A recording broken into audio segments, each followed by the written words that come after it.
السلام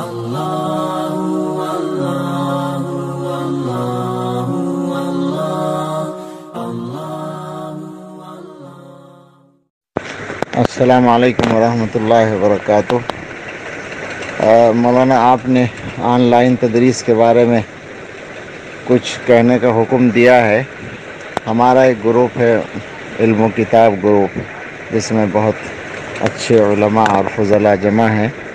اس میں یہ بحث پرسوں سے زوروں پر تھی اور بہت ہی فکر انگیز اور تفصیلی تحریرات اور خیالات سامنے آئے۔ میرے ذہن پر تقاضا تھا کہ میں وہاں کچھ عرض کروں، لیکن موقع نہیں ہوا۔ اب آپ کے حکم پر 1-2 منٹ کچھ عرض کرتا ہوں اور کوشش کروں گا کہ وہاں بھی یہ بھیج دوں۔ بہت لمبا غور و فکر یا تفصیلی تجزیہ تو میں نہیں کر سکا ہوں اس موضوع کا، لیکن میرے ذہن میں یہ ہے کہ اس مسئلے کے 2 پہلو ہیں۔ ایک تو یہ کہ آنے والا جو وقت ہے اس میں ہر چیز بشمول تدریس کے آن لائن ہونے جا رہی ہے اور ہونے کی ضرورت پیش آنے والی ہے۔ ایک بڑا طبقہ ہے جس کے لیے استفادے کا یہی راستہ ہوگا اور اس تک اپنی بات پہنچانے کا ذریعہ یہی ہوگا۔ چنانچہ مواعظ اور تقریریں وغیرہ تو ہو ہی رہی ہیں اس کے ذریعے سے اور پہنچ رہی ہیں لوگوں تک، تو ظاہر اسباق بھی اسی طرح ہوں گے اور ہو بھی رہے ہیں۔ بہت سے آن لائن مدرسے چل رہے ہیں، لڑکوں کے بھی اور لڑکیوں کے بھی۔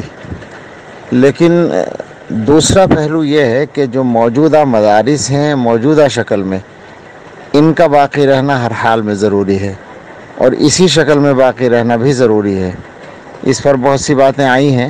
خلاصہ یہ کہ تربیت کے لیے، ماحول کے لیے، علم کے منتقل ہونے کے لیے ہمارا جو ایک سلسلہ ہے تلمذ کا، کسی کے سامنے گویا زانو تلمذ طے کرنے کا اور کسی سے براہ راست استفادہ کرنے کا ایک روایت ہے، اس کا باقی رہنا اور اس کا تسلسل جاری رہنا ضروری ہے۔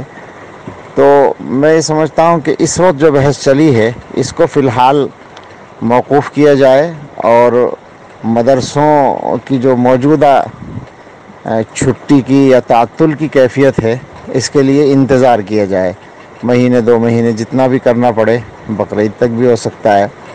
بہرحال جب تک بھی یہ مجبوری ہے، اس کے بعد مدرسوں کو موجودہ شکل میں ہی جاری کرنے کا انتظار کرنا چاہیے اور گویا موجودہ طلباء کو آن لائن پڑھانے کا سلسلہ نہ شروع کیا جائے تو مناسب لگتا ہے، چونکہ مدرسوں کے اندر اگر یہ متبادل عمل میں آ گیا تو ہو سکتا ہے دوسروں کو کچھ اور بھی موقع مل جائے۔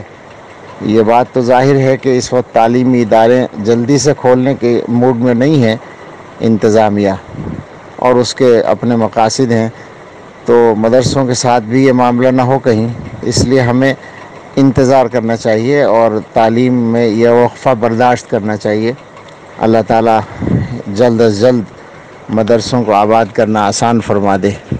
باقی آن لائن تدریس اور اس کا نظام اور اس کی ترتیبات ان لوگوں کے لیے جو مدرسوں میں نہیں آ سکتے، بہرحال وہ ہونا چاہیے اور اس کے سلسلے میں جو بھی کوششیں ممکن ہیں وہ ہمیں سب کو کرنی چاہیے۔ اللہ تعالیٰ اپنے فضل سے ہم سب کو صحیح رخ عطا فرمائے، کام کرنے کی صحیح راہ عطا فرمائے۔ بار بار دعا کرتے رہنا چاہیے، اللہم الہمنا مراشد امورنا واعذنا من شرور انفسنا ومن سیئات اعمالنا۔ جزاکم اللہ خیرا۔ السلام علیکم ورحمۃ اللہ وبرکاتہ۔ ویڈیو کے نیچے سبسکرائب کے بٹن پہ کلک کریں، بیل کے آئیکن پہ کلک کیجئے تاکہ ہر نئی ویڈیو کی نوٹیفیکیشن آپ کو مل جائے۔